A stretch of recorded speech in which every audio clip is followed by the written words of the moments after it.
Alright!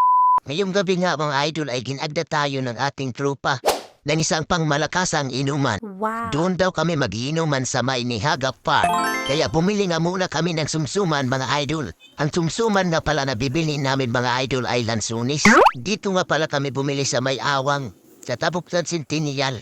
Kasi marasa ko din yung lansunis. Tapos barato pagod mga idol. Barato lang basta tekadunot na. 1 kilo lang ang binili natin mga idol. Mas maupay nga rin nga gutailan sumsuman basta damulan irim nun mga idol.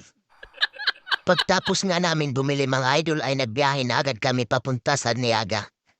Siyempre paorila ang bida. Medyo natagalan nga kami sa aming biyahe kasi matraffic dito sa Calvario.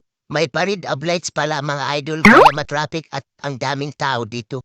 Kasayan nga ni mga idol kay waray nato naabutan ang pailaw ni Mayor. Wow. Gimbaktas na lang nga ni ngayon namon mga idol kay waray kami maparkingan.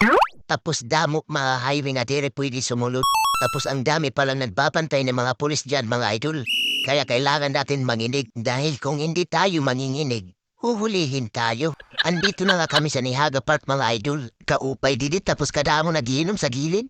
Tapos yun anaton kainom mga idol. Ang pinakagwapo at mahilig manghuli ng karas sa pilar. Karas nga ni kuno ang tawag basta kuti, pero pagdako nga ni, gay masab. Basta magparatod la itun. Ang importante nga ni nga na nakapisto na yan. Tapos mikos-mikos na yan. Tapos tagay-tagay na yan. Karasa lang nga ni nga na pag iniinom mga idol kay kaupay sang tanawin. Pero ang mas marasagod mga idol, kung libre kay di rin mapait. Siyempre bago matapos na naton video, i-follow niyo na akong page. Salamat!